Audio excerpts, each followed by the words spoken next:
Get your morning loving.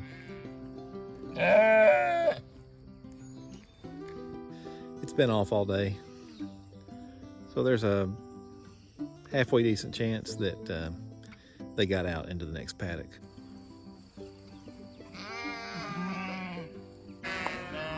I didn't bring it. You gonna be mad at me? I bet you are.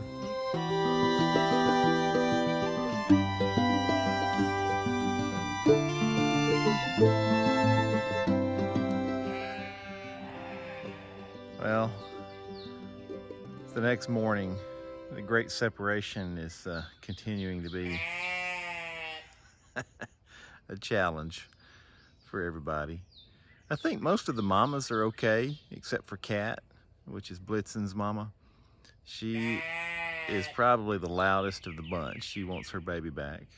And he's the biggest one of all of them. He's well past the time of being able to be weaned.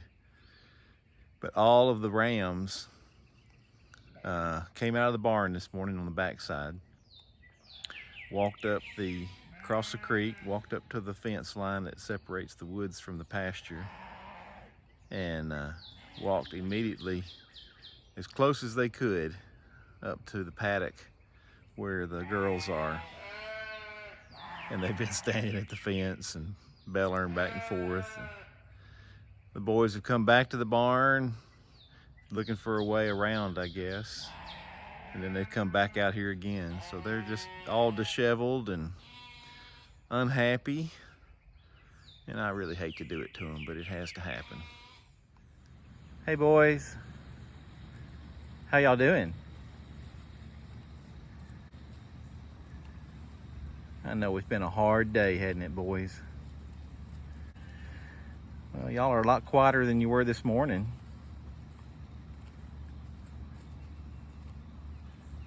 Back to the business of eating. Well, I'll give y'all a little treat this evening. Y'all been good. I know it's been tough on you. And looky here. Look who's all playing well together. Still Team Donkey and the Rams seem to have got along with no incidents today. Let's see, we got 1, 2, 3, 4, 5, 6, 7, 8, 9. 9 of the Rams are right here. And we have a total of 14 out here. So that means 5 of them are still over there in the woods, maybe looking for their mama still. And Norman is out there.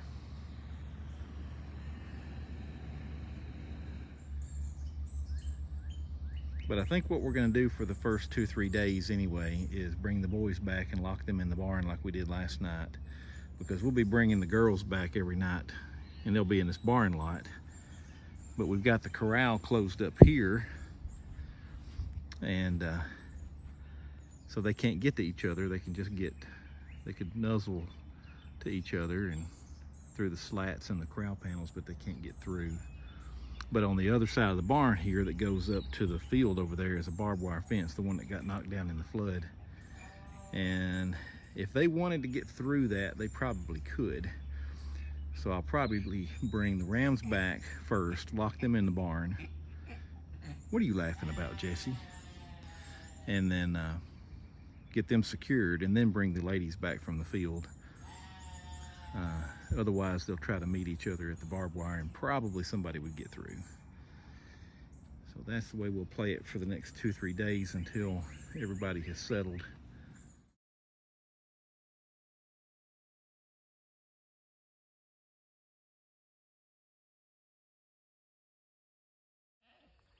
Got a little sparring going on this morning between Blitzen and one of the other rams. See, this is why I gotta get them out of here.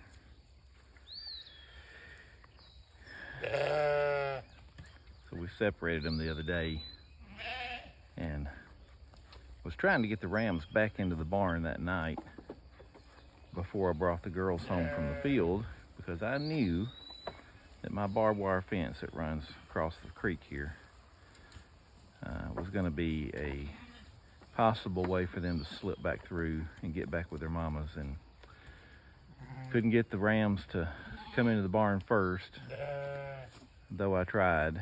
So I brought the girls back, and I thought, well, once they're back, they'll come around to the front of the barn, and I'll be able to get the rams to come through the barn and lock them in. And we never got that far. As soon as they came down the hill, the little rams just busted through the barbed wire and defeated all of our efforts to that point. So we've got to, here in the next few days, shore up this division here and make it a little more certain that they can't get through.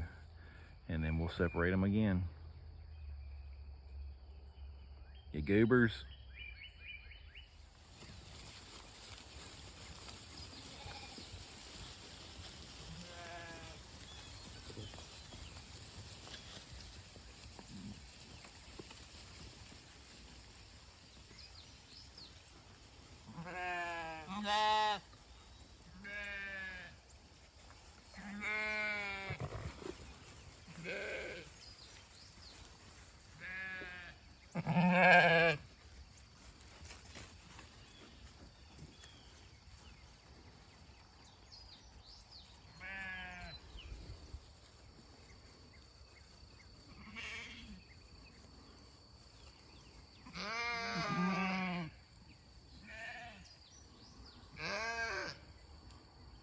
How can you just not love sheep?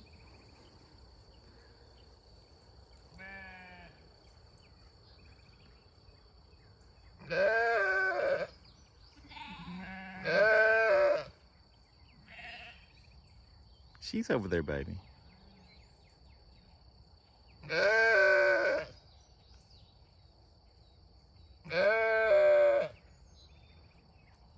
Well, go catch up with them.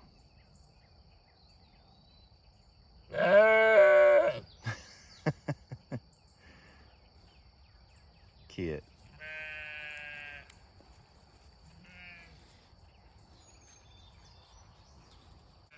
Good.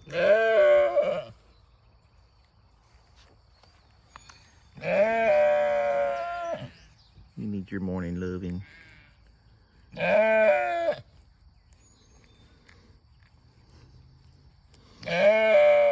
So every day, Kit. Every day after I give Ducky her morning bottle, she loves to have me just love on her a little bit. Scratch her chin, rub her nose, scratch her head, and then she's good. And then she'll head off with the others. That's our routine. I think I like it better than she does.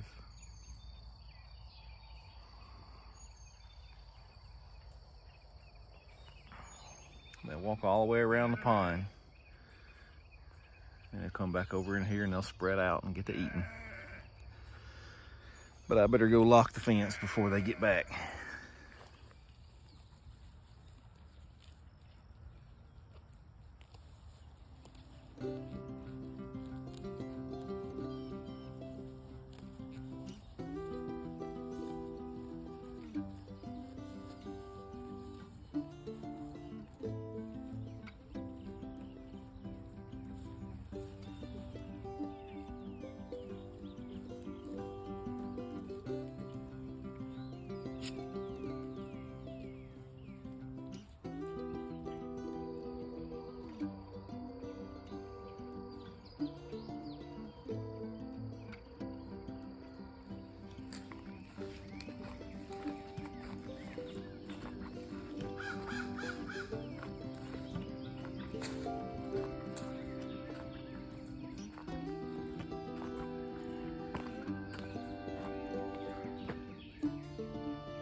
Who's ready for a new paddock?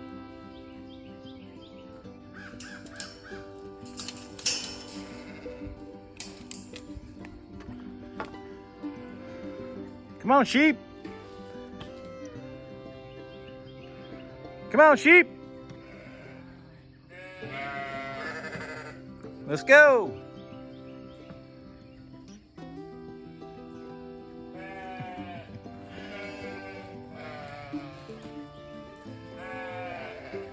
tell they ain't starving. Come on, Duck.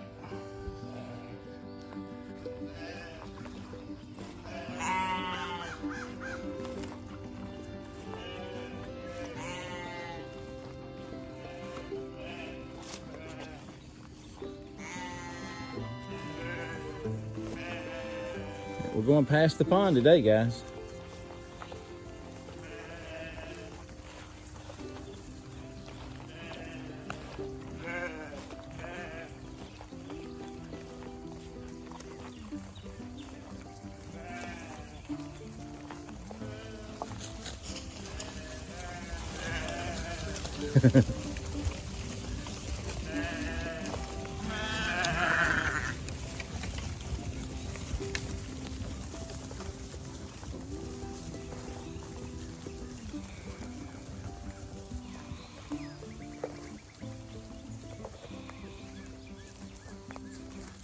Go ahead, Duck.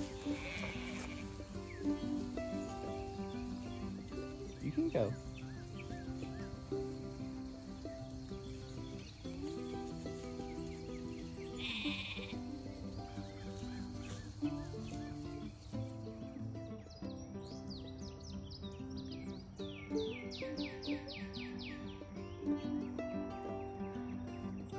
So after having our tractor down for a few months, we got it going again.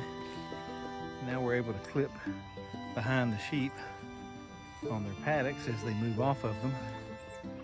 A couple things that does is it takes all the big stuff, the over mature stuff, and the things that they didn't like the first time around and throws it back down on the ground, and it goes back into the soil, and it helps add more carbon to the ground and helps the soil be better over time, as opposed to taking it off in hay and nothing returning to the soil. It wasn't good enough to make quality hay, and it wasn't enough of it to justify the time and the effort to make hay. So best thing is clip it, put it back on the ground, let it make better soil. The other thing that it does is it lets the better grasses and the clovers compete to come back faster. So then when we come back around on the next rotation, it should actually be even better than it was the first time.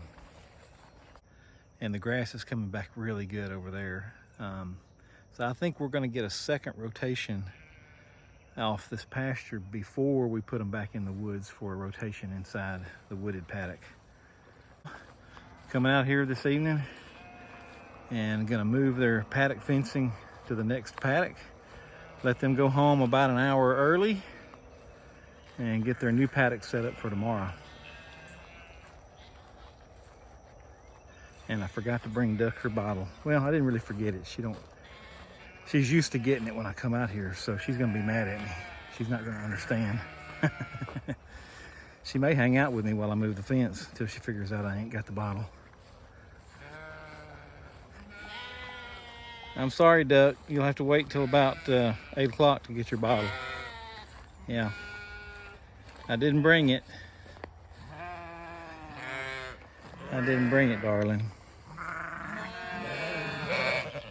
Huh? I didn't bring it. You gonna be mad at me? I bet you are. All right, I'm gonna let y'all go home.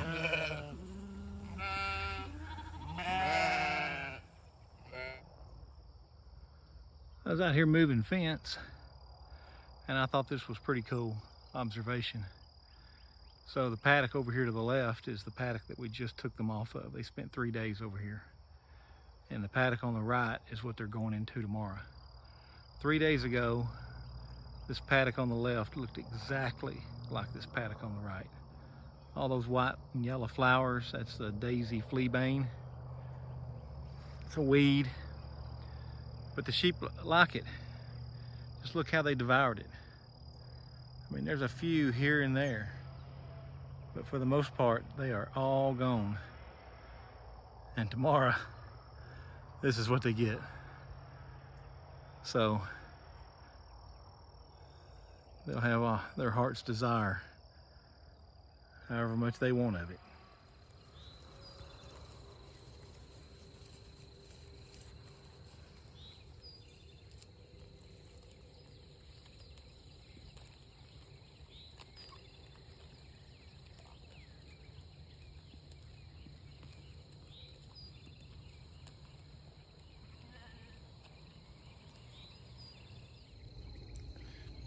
We're in paddock 12 this morning, and showing you guys last night that daisy fleabane, these white flowers.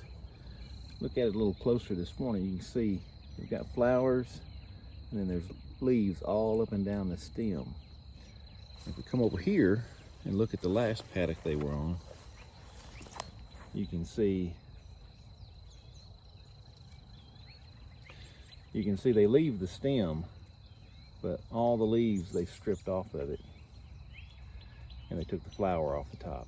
All of them are that way. There's a few leaves here and there that they've left, but for the most part they strip the leaves and take the flower, and they leave this pretty significant stem. So that's another reason why we come behind them with the tractor and clip the paddock, just to knock that stuff down and get it out of the way, and so it's not taking resources from the ground and it's actually feeding back to the soil.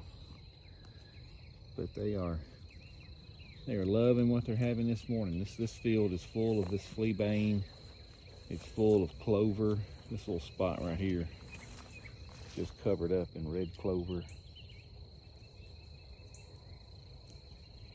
I don't know why they call it red clover when it's purple, but it's not crimson clover. Crimson clover is red,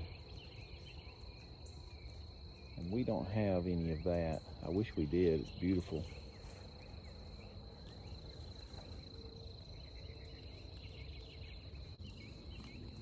Yeah, I had felt like maybe we let this get away from us. I didn't realize how much they like this daisy fleabane.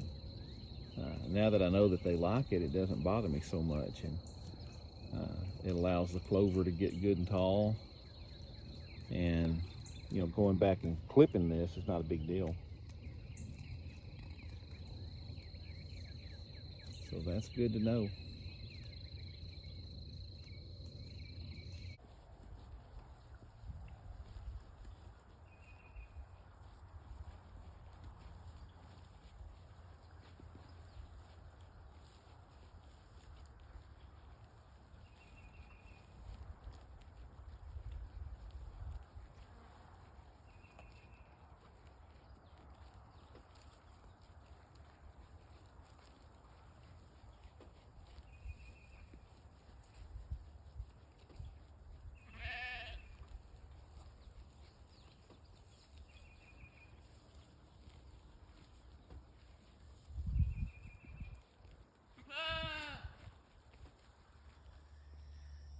Well, going out to get to the sheep this evening, bring them home, and I made a mistake.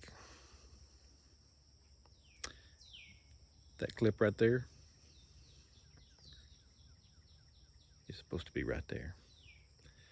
That feeds my hot line, feeds the heat to the fence. It's been off all day, so there's a halfway decent chance that they got out into the next paddock, but we'll see. All right, well, we're fixing to find out as we come around this bend. Well, looky there. Well, I'm gonna be honest with you, that's not that big of a surprise.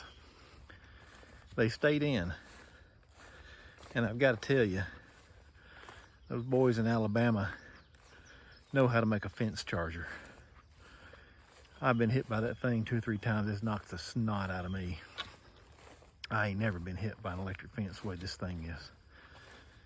And this ain't the first time that I have forgotten to plug the power up after moving them. But they remember.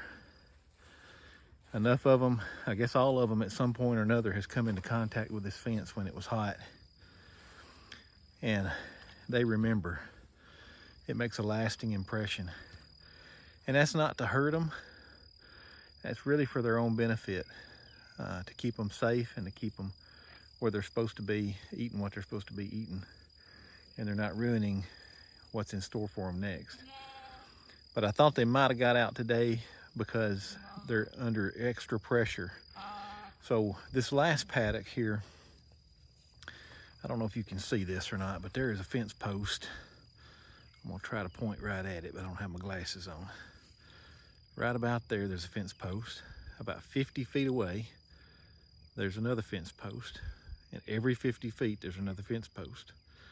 So what I've been doing is the paddocks have been 2 fence posts wide, so 100 feet wide by whatever the width of the field is. It's probably about, I think it's about 275. That's what I've been giving them, 2 sections at a time as a paddock.